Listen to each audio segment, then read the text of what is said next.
నందమూరి కుటుంబానికి విధేయుడిగా తెలుగుదేశం పార్టీలో కరుడుకట్టిన కార్యకర్తగా దశాబ్ద కాలం పాటు తెలుగుదేశం పార్టీకి సేవలందించడమే కాకుండా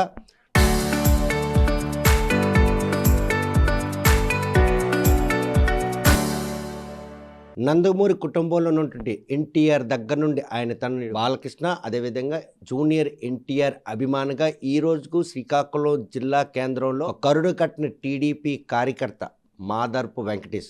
ఆయన ఈరోజు జాతీయ రాష్ట్ర స్థాయిలో 2029 సార్వత్రిక ఎన్నికల్లో గెలిపే ధ్యేయంగా కార్యవర్గం కూర్పులో మాత్రం సముచిత స్థానాన్ని కల్పించారు తెలుగుదేశం పార్టీ నిర్వాహకులు. రాష్ట్ర కార్యదర్శి పదవి చేజిక్కించుకున్నటువంటి మాదర్పు వెంకటేష్ ప్రస్తుతం అంత ఉన్నారు. చూస్తే కనుక తెలుగుదేశం పార్టీయే కాకుండా నందమూరి కుటుంబంతో ఉన్నటువంటి ఏదైతే ఆ రిలేషన్షిప్ దశాబ్దాల కాలంగా కొనసాగడానికి తెలుగుదేశం పార్టీ ఆవిర్భించినటువంటి ఈ రోజు వరకు ఆ పసుపు రంగును వంట పట్టించుకున్నటువంటి ఆ శ్రమకు తగ్గిన ఫలితం ఇప్పటికీ దక్కింది అంటే, ముందుగా ఆర్టీవీ వీక్షకులకు ప్రజానీకానికి అందరికీ శుభాకాంక్షలు తెలియజేసుకుంటున్నాను. శ్రీకాకుళంలో నందమూరి వంశాభిమానం అంటే నా రాజకీయ ఎదుగుదలకి ప్రధాన కారణం నందమూరి అభిమానిగా, దివంగత తెలుగుదేశం పార్టీ వ్యవస్థాపక అధ్యక్షులు అన్న ఎన్టీఆర్ గారి అభిమానిగా ఇక్కడ ఫస్ట్ ఆయన శ్రీకాకుళం నగరంలోనే ఆయన టూర్ ప్రారంభించినప్పుడు జూలై 9 బొబ్బులిపులి సినిమా ఇక్కడ రిలీజ్ అయింది. ఆ రోజే ఇక్కడ ఆంజనేయ ట్యాంక్స్ ఉంటే ఆ గ్రౌండ్లో మీటింగ్ పెట్టడం జరిగింది. అప్పుడే 10 రూపాయలకి పసుపు షర్టు కొనుక్కొని నేను ఆ మీటింగ్కి వెళ్ళడం జరిగింది. అది నా తీపి జ్ఞాపకం. ఆనాటి నుంచి ఈనాటి వరకు అటు నందమూరి, ఇటు నారా, ఇటు తెలుగుదేశం పార్టీ అధిష్టానం శ్రీకాకుళం నియోజకవర్గంలో ఎవరికి అభ్యర్థిగా నిర్ణయిస్తే వారి విజయానికి నా శక్తి వంచన లేకుండా శ్రీకాకుళం నగర తెలుగుదేశం పార్టీ కుటుంబ సభ్యుల మద్దతు, శ్రీకాకుళం నగర ప్రజల మద్దతు, నందమూరి వంశాభిమానుల మద్దతుతో నిరంతరం ఇప్పటికి పనిచేస్తున్నాను. ముఖ్యంగా అన్న ఎన్టీఆర్ గారు ఆయన శకం ముగిశాక ఇప్పటి జాతీయ తెలుగుదేశం పార్టీ అధ్యక్షులు, అమరావతి రాష్ట్ర రాజధాని సృష్టికర్త, నవ్యాంధ్ర నిర్మాత నారా చంద్రబాబు నాయుడు గారు పార్టీని ఆ రోజు ముఖ్యమంత్రి 95 అయ్యాక నాకు ఎప్పటికీ జ్ఞాపకమైన ఒక సంఘటన ఏంటంటే, ఆయన ముఖ్యమంత్రి అయ్యారు. ఆ సంఘటనలు అందరికీ తెలిసినయే. మళ్ళీ చెప్తున్నాను, ఆ రోజే కానీ నారా చంద్రబాబు నాయుడు గారు ఆ నిర్ణయం తీసుకోకపోతే ఈరోజు తెలుగుదేశం పార్టీ లేదు. ఇది సత్యం. ఆ రోజు ఎన్నో అవమానాలు, ఇబ్బందులు ఎదుర్కొన్నారు చంద్రబాబు నాయుడు గారు, ఇప్పటికీ ఎదుర్కొంటూనే ఉన్నారు. అయితే అప్పుడు లక్ష్మీపార్వతి గారు ఆయన్ని ఘోరంగా అవమానిస్తూ అవాకులు చవాకులు మాట్లాడడం జరిగింది. ఆ రోజు నందమూరి అభిమానులుగా తెలుగు యువతలో ఉండేవాడిని. నేను శ్రీకాకుళం మున్సిపల్ ఆఫీస్ దగ్గర లక్ష్మీపార్వతి గారి దిష్టిబొమ్మను కాల్చి నిరసన వ్యక్తం చేశాం పెద్ద ఎత్తున. ఆ రోజులో జిల్లాలో నేను అప్పటికి మాదార్ వెంకటేష్ అంటే వెళ్ళడం జరిగింది. 96 నుంచి నందమూరి బాలకృష్ణ గారి జిల్లా ఫ్యాన్స్ అధ్యక్షులుగా ఈ రోజు వరకు కొనసాగుతున్నాను. అలాగే రాష్ట్ర తెలుగు యువత ప్రధాన కార్యదర్శి ఉపాధ్యక్షులుగా పనిచేశాను. నగర తెలుగు యువత అధ్యక్షులుగా పనిచేశాను. 2013 నుంచి శ్రీకాకుళం నగర తెలుగుదేశం పార్టీ అధ్యక్షులుగా 12 సంవత్సరాల పైచిలుగు ఏకదాడిగా కొనసాగుతూ మొన్న పార్టీ ఒక నిర్ణయం తీసుకుంది. 3 సార్లు తెలుగుదేశం పార్టీ అధ్యక్షులు కానీ మండల పార్టీ అధ్యక్షులు చేస్తే వారికి ప్రమోషన్ ఇచ్చి కొత్త వారికి అవకాశం ఇద్దామనే ఒక నిర్ణయం మా జాతీయ working committee president Nara Lokesh Babu గారు తీసుకోవడంతో నేను పక్కకు రావడం జరిగింది. ఈరోజు మొన్న ప్రకటించిన కమిటీలో రాష్ట్ర పార్టీ కార్యదర్శిగా నన్ను నియమించడం జరిగింది. ఇది సముచిత స్థానం అని అనుకుంటున్నారా? మీ సేవలకు తగినటువంటి గుర్తింపు అని అనుకుంటున్నారా? ఖచ్చితంగా చెప్తున్నాను. తెలుగుదేశం పార్టీలో ప్రతి కార్యకర్త పదవుల కోసం ఏ రోజు పనిచేయం.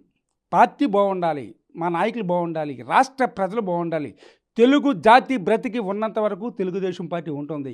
అదే ఆశయం సిద్ధాంతంతో అన్న ఎన్టీఆర్ గారు తెలుగు వారిలో ఆత్మవిశ్వాసం, ఆత్మగౌరవం కోసం పార్టీని స్థాపిస్తే ఆయన స్ఫూర్తితో ఆయన ఆశయాలకు అనుగుణంగా నేటి జాతీయ పార్టీ అధ్యక్షులు రాష్ట్ర ముఖ్యమంత్రి నారా చంద్రబాబు నాయుడు గారు, ఇప్పుడు మా కొత్తగా మన బాధ్యతలు తీసుకున్న వర్కింగ్ ప్రెసిడెంట్ నారా లోకేష్ బాబు గారు అదే స్ఫూర్తితో యావత్ తెలుగుదేశం పార్టీ ముందుకు పోతున్నాం. పార్టీ పదవులతోనే సరిపెట్టుకున్నటువంటి ఒక అల్ప సంతోషి మాదర్పు వెంకటేష్ ప్రజాక్షేత్రంలో ప్రజలు ఓట్లేసి గెలిపించే ఒక పదవికి ఎందుకు ఇప్పటి వరకు కూడాను ఓన్ కాలేదు? ఇప్పుడు ప్రజాక్షేత్రంలో మేము ముందుకు పోవాలంటే కొన్ని అడ్డంకులు అవరోధాలు ఉన్నాయి.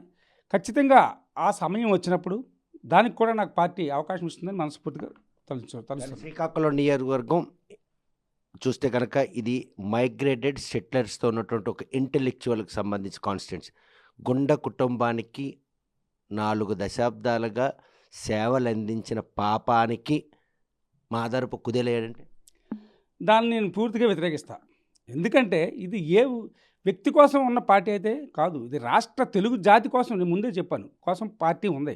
మొన్న మీరు చూశారు, యావత్ రాష్ట్ర ప్రజలు దేశం మొత్తం చూసింది. 2019 నుంచి 24 వరకు ఈ రాష్ట్రంలో వైసీపీ నిరంకుశ పాలనలో ఏ విధంగా రాష్ట్రం అధోగతి పాలైంది, ఏ విధంగా నష్టపోయారు ప్రజలు కానీ అన్ని వర్గాలు ఉన్నారో, ఆ ఎన్నికల్లో ఖచ్చితంగా ఈ రాష్ట్రంలో మళ్ళీ నారా చంద్రబాబు నాయుడు గారి నాయకత్వంలో ముఖ్యమంత్రిగా రావాలి. అందుకే కూటమి ప్రభుత్వం ఏర్పడింది. కూటమి పార్టీలు మన జనసేనాని పవన్ కళ్యాణ్ గారు కూడా ఖచ్చితంగా ఈ రాష్ట్రాన్ని మళ్ళీ పూర్వవైపు రావాలి, గాడిలో పెట్టాలంటే నారా చంద్రబాబు నాయుడు గారి నాయకత్వం అయితేనే ఈ రాష్ట్రానికి శిరోధార్యం అంటూ ఆయన కూడా కూటమికి జతకట్టి ఆయన ముందంజ వేశారు. అందులో భాగంగానే ఈరోజు తెలుగుదేశం పార్టీ అభ్యర్థుల ఎంపికలో చివరి క్షణంలో అభ్యర్థులు మార్చే ప్రక్రియ మీ పార్టీ సేవ చేసినటువంటి కరుడు కట్టిన కార్యకర్తలకి కంటతడి పెట్టించి. సరే, ఈ విషయంలో పార్టీలో కొన్ని అభిప్రాయాలు తీసుకోవడం జరిగింది. యువతను ముఖ్యంగా ప్రోత్సహించాలి. తెలుగుదేశం పార్టీ మొన్ననే 44వ ఆవిర్భావ దినోత్సవం ఘనంగా జరుపుకున్నాం. అన్న ఎన్టీఆర్ గారు పార్టీ స్థాపించినప్పుడు ఇప్పటి ఉన్న పెద్దవాళ్ళు, సీనియర్స్ అందరూ మంత్రులు అప్పుడు యువకులే. మరి ఇప్పుడు 44 సంవత్సరాల ప్రయాణంలో వాళ్ళందరూ ఎంతో గౌరవించింది పార్టీ. ఎమ్మెల్యేలు ఇచ్చారు, మంత్రులు ఇచ్చారు, చాలా ఉన్నత స్థాయిలో పొలిట్ బ్యూరో సభ్యులు ఇచ్చారు. గుండ కుటుంబానికి 8 సార్లు పార్టీ టికెట్ ఇచ్చింది. అన్ని విధాలా గౌరవించారు. అయితే మళ్ళీ పార్టీ ముందుకు పోవాలి, యువ నాయకత్వం రావాలంటే కొత్త వారిని ప్రోత్సహించాలి కదా. అదే సందర్భంగా కొన్ని నిర్ణయాలు తీసుకోవడం జరిగింది. కానీ ఆ నిర్ణయంలో మాత్రం తమకొక్క మాట కూడా చెప్పకుండా పేరు ప్రకటించారు. మదనపట్టులో మదర్ వెంకటేష్ భాగస్వామి కాలేదా? మదన పడలేదు అంటే ఈ విషయం గడిచిపోయింది కాబట్టి పార్టీ ప్రజలు అధిష్టానం తీసుకున్న నిర్ణయానికి కట్టుబడి ఉండి మళ్ళీ పార్టీ ఎవరికైతే శాసనసభ్యులుగా టికెట్ ఇచ్చిందో వారిని భారీ స్థాయిలో శ్రీకాకుళం శాసనసభ్యులుగా గొండు శంకర్ గారిని 53,000 మెజారిటీతో, ఇంతవరకు శ్రీకాకుళం నియోజకవర్గంలో ఏ ఎమ్మెల్యేకి రాని మెజారిటీ ఇచ్చి ప్రజలు గెలిపించారంటే చంద్రబాబు నాయుడు గారు నేను తీసుకున్న నిర్ణయాన్ని, లోకేష్ బాబు గారు నేను తీసుకున్న నిర్ణయాన్ని, పార్టీ అధిష్టానం తీసుకున్న నిర్ణయాన్ని స్వాగతించినట్టే కదా నేను చెప్తున్నా. స్వాగతించడంతో పాటు మీ శ్రమ మరింత పదును పెట్టి ఈరోజు అంత మెజారిటీ సాధించడానికి ఆర్నిస్లో శ్రమించాల్సిన పరిస్థితి. అనతికాలంలో ఆయన పేరు ప్రకటించడం, అసలు ఒక అనిశ్చిత నెలకొన్నటువంటి తరుణంలో అభ్యర్థి కూడా ఒక సీనియర్ మోస్ట్ మాజీ మంత్రి హోదాలో ఇటువంటి కొత్త వ్యక్తిని ఈరోజు అందరం ఎక్కించేందుకు క్షేత్రస్థాయిలో ఏ మేరకు శ్రమించి ఉంటారు? ఖచ్చితంగా ఇప్పుడు శాసనసభ్యులు గొండు శంకర్ గారు ఎమ్మెల్యేగా కొత్త వాళ్ళు ఏమో కానీ ఆయన రాజకీయ నేపథ్యం, ఆయన కుటుంబం అంతా తెలుగుదేశం పార్టీతోటే. ఆయన తండ్రి గారు ఎంపీబీగా చేశారు శ్రీకాకుళం రూరల్ మండలం, వాళ్ళ అమ్మగారు వాళ్ళంతా సర్పంచ్లుగా చేశారు. ఆ కుటుంబం అంతా రాజకీయాల్లో ఉన్నదే, తెలుగుదేశం పార్టీయే తప్ప వేరే పార్టీలో లేరు. అందుకు ఆయన సుపరిచితులే. ఎందుకంటే గత 3 ఎన్నికల్లో శ్రీకాకుళం నియోజకవర్గంలో ఆయన నిరంతరం శ్రమించారు, ప్రజలకు అందుబాటులో ఉన్నారు. అదే కాకుండా ఆయన అన్నా క్యాంటీన్ పెట్టారు, 2 సంవత్సరాలు కంటిన్యూగా మెయింటైన్ చేశారు. అది నిజంగా ఆ పరిస్థితి మేము చూసాం. ఎంతోమంది పేదవాళ్ళకి ఆకలి తీర్చింది. అవన్నీ ప్రజల గుండెల్లో ఉంటాయి. ముఖ్యంగా చంద్రబాబు నాయుడు గారు ఒక నిర్ణయం తీసుకున్నారంటే ఈ రాష్ట్ర అభివృద్ధి కోసమే తప్ప ఇంక దేనికోసం కాదు. ఇలాంటి శ్రీకాకుళం నియోజకవర్గంలో మీలాంటి కరుడు కట్టిన నాయకులే ఈరోజు ఆ ఫలితాలకు మాత్రం రాళ్ళు మోసలు కూలీరయ్యారంటే అంటే ఒకటి వాస్తవం, ఇది కూటమి ప్రభుత్వం. ఇందులో 3 పార్టీలు ఉన్నాయి, తెలుగుదేశం, జనసేన, బీజేపీ. రాష్ట్ర అభివృద్ధి కోసం, ప్రజల సంక్షేమం కోసం, ప్రజల బాగు కోసం మాత్రమే మొన్న ఎన్నికల్లో చాలామంది టికెట్లు కోల్పోయారు. ఎందుకంటే కూటమి పార్టీల వల్ల చాలామందికి ఇబ్బందులు వచ్చాయి. కానీ ఎవరు మేము బాధపడలే. ఎందుకంటే ముందు రాష్ట్రం బాగుండాలి, ప్రజలు బాగుండాలి. రాష్ట్ర అభివృద్ధి జరిగితే తదనంతరం ఖచ్చితంగా పార్టీ కార్యకర్తలకు కూడా అభివృద్ధి జరుగుతుంది. ముఖ్యంగా మా యువనేత ఇప్పుడు వర్కింగ్ ప్రెసిడెంట్ లోకేష్ బాబు గారు నిరంతరం తెలుగుదేశం పార్టీ కార్యకర్తల కోసం నిరంతరం శ్రమిస్తున్నారు. ఆయన కార్యకర్తల సంక్షేమ నిధి పెట్టారు. అలాగే భువనమ్మ కూడా పనిచేస్తున్నారు. అక్కడ ఎన్టీఆర్ ట్రస్ట్ ద్వారా స్కూల్స్ పెట్టి పేద విద్యార్థి ముఖ్యంగా తెలుగుదేశం కుటుంబ సభ్యులందరికీ పేదవాళ్ళకందరికీ ఉచితంగా విద్య వైద్యం అందిస్తున్నాం.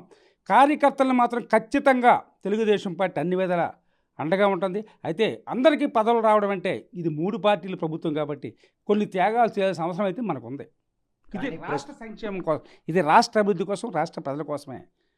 ప్రస్తుతం మాత్రం ఏదైతే సార్వత్రిక ఎన్నికల ఫలితాలు అయిపోయినాయి, కార్పొరేషన్ ఎలక్షన్ దగ్గర అవుతున్న నేపథ్యంలో శ్రీకాకుళం కాన్స్టిట్యున్సీలో శ్రీకాకుళం జిల్లాకే తలమానికంగా చెప్పుకున్న శ్రీకాకుళం కార్పొరేషన్ 15 ఏళ్ళుగా ఎలక్షన్ లేనటువంటి తరుణంలో గెలిస్తే 6 నెలల్లో ఎన్నికలు చేపడతామని చెప్పి ఇప్పుడు రాబోయే ఎన్నికల్లో మాదరపు వెంకటేష్ మేయర్ పదవి రేసులో ఉన్నారంటే ఎన్నికలు ఖచ్చితంగా జరుగుతాయి. అది అధిష్టానం తీసుకునే నిర్ణయం. ఎవరికి అధిష్టానం మన శాసనసభ్యులుగా నిర్ణయం తీసుకుని మేమందరం ఆమోదం చేశామో రేపు జరగబోయే కార్పొరేషన్ ఎన్నికల్లో కూడా అధిష్టాన నిర్ణయమే మా అందరికీ శిరోధార్యం. కానీ ఆశావాహుల లిస్టులో మొదటి జాబితాలో మొదటి పేరు మాదర్ వెంకట్. కామన్గా ఎవరైనా ఆశించవచ్చు. నేనైతే దీనికోసం ఎన్నికలు జరగాలని మనస్ఫూర్తిగా కోరుకుంటున్నా. నందమూరి నారా కుటుంబాలతో అత్యంత సన్నిహితమైనటువంటి సంబంధాలతో పాటు తెలుగుదేశం పార్టీ ఆవిర్భించిన నాటి నుండి నేటి వరకు ఆ పసుపు రంగుని ఎక్కడ కూడాను పేలవకుండా ఉండేందుకు చేసినట్టు మీ ప్రయత్నంలో భాగమే ఈరోజు ఇటువంటి సముచిత స్థానం లభించింది. భవిష్యత్తులో మీ కోరిక కూడా నెరవేరడానికి ఈ పదవి దోహదపడు. ఖచ్చితంగా నేను అదే చెప్తున్నా. తెలుగుదేశం పార్టీ అంటే సామాన్య కార్యకర్తనికి కూడా అగ్రస్థానాన్ని నుంచోబెట్టే పార్టీ ఇది. బడుగు బలహీన వర్గాల సంక్షేమం కోసం, దళిత సంక్షేమం కోసం పనిచేసే పార్టీ. మాదార్ వెంకటేష్ నా కోసమే ఖచ్చితంగా చెప్తున్నా. శ్రీకాకుళంలో నాకు కులబలం లేదు, నేను తెల్లగా ఓసి, ధనబలం లేదు. కానీ ఈ నియోజకవర్గంలో కానీ నగరంలో కానీ నాకు మించిన అన్ని విధాల అర్హతలు ఉన్నవారు చాలామంది ఉన్నారు. నాకు ఈరోజు రాష్ట్ర తెలుగుదేశం పార్టీలో కార్యదర్శిగా పార్టీ గుర్తించి ఆమోదించిందంటే కారణం తెలుగుదేశం పార్టీకి కరుడుగట్టిన సైనికుడిగా పనిచేసినందుకే ఈరోజు ఈ గౌరవం నాకు వచ్చింది. అందుకు మనస్ఫూర్తిగా మా జాతీయ తెలుగుదేశం పార్టీ అధ్యక్షులు, నవ్యాంధ్ర నిర్మాత, రాష్ట్ర ముఖ్యమంత్రి నారా చంద్రబాబు నాయుడు గారికి, అలాగే మా నూతనంగా బాధ్యత తీసుకోబోతున్న మా యువనేత, రాష్ట్ర భవిష్యత్ భరోసా వర్కింగ్ ప్రెసిడెంట్ నారా లోకేష్ బాబు గారికి, ముఖ్యంగా చెప్పింది చేసి చూపించే మా రాష్ట్ర వ్యవసాయ శాఖ మంత్రి వర్యులు కింజరాపు అచ్చెన్నాయుడు గారికి, యంగ్ గ్లోబల్ లీడర్ కేంద్ర పౌర విమానయాన శాఖ మంత్రులు కింజరాపు రామ్మోహన్ నాయుడు గారికి, శ్రీకాకుళం నియోజకవర్గంలో సంచలనాత్మకంగా విజయం సాధించి నిరంతరం అభివృద్ధి శ్రామికుడు అన్న గొండు శంకర్ గారికి మనస్ఫూర్తిగా ధన్యవాదాలు తెలియజేసుకుంటూ, ముఖ్యంగా నా అభిమాన నాయకుడు నటసింహ పద్మభూషణ్ నందమూరి బాలయ్యబాబు గారికి, అలాగే మా జోన్ 1 ఇన్ఛార్జ్ పెళ్లకూరు శ్రీనివాసరెడ్డి గారికి, మా రాష్ట్ర పార్టీ అధ్యక్షుడు పల్లా శ్రీనివాసరావు గారికి కూడా ధన్యవాదాలు, కృతజ్ఞతలు తెలియజేసుకుంటున్నాను. చూస్తే కనుక పార్టీ కోసం నిబద్ధతగా పనిచేసే కార్యకర్తలకి ఎటువంటి గుర్తింపు వస్తుందనడానికి తానే ఒక ఉదాహరణ కూడా స్పష్టం చేస్తున్నారు. ప్రస్తుతం నందమూరి నారా కుటుంబాలకి అభిమానిగా ఉన్నటువంటి తరుణంలో తెలుగుదేశం పార్టీ ఆవిర్భావంలో చంద్రబాబు నాయుడుకి వచ్చినటువంటి అవమానాలు మాత్రం కల్లారా చూసినటువంటి ఆయన మాత్రం ఆ రోజు లక్ష్మీ పార్వతి దిష్టిబొమ్మ దగ్ధం ఉమ్మడి ఆంధ్రప్రదేశ్లో ఎక్కడే జరిగిందంటే అది శ్రీకాకుళం జిల్లా మున్సిపల్ గ్రౌండ్లో అని మాత్రం స్పష్టం అవుతుంది. అటువంటి ఒక డేరింగ్ డాషింగ్తో రాజకీయాలు అడుగుపెట్టిన ఆయన మాత్రం ఈరోజు పార్టీకి చేసినటువంటి సేవలకు తగిన గుర్తింపు ఇచ్చారు అనడానికి మాత్రం ఆయన సంతృప్తి పడుతున్నారు. కాకపోతే తనకి ఈ పదవి వరించడానికి ఎవరెవరైతే సహకరించారో ఆ సహకరించిన వారందరికీ కూడా నేను కృతజ్ఞుడినే. శ్రీకాకుళం కాన్స్టిట్యున్సీతో పాటు శ్రీకాకుళం కార్పొరేషన్లో మాత్రం ఈరోజు తెలుగుదేశం పార్టీకి తిరుగులేనటువంటి మెజార్టీ ఎవరు అభ్యర్థి అయినా కూడా తన వంచు అంటే నిస్వార్థంగా పనిచేసి ఆ పార్టీకి వన్ని తెచ్చేందుకు మాత్రం ఈ పదవి తనకి ఎంతగానో దోహదపడుతుందని ధీమా వేస్తున్నాం. రేపు రాబోయే శ్రీకాకుళం కార్పొరేషన్ ఎన్నికల్లో తెలుగుదేశం పార్టీకి ఆయన తాలూకా సేవలు ఏ మేరకు దోహదపడతాయి అన్న విషయం మాత్రం వేచి చూడాల్సిందే. వీడియో జర్నలిస్ట్ రామకృష్ణతో సత్యం, RTV శ్రీకాకుళం.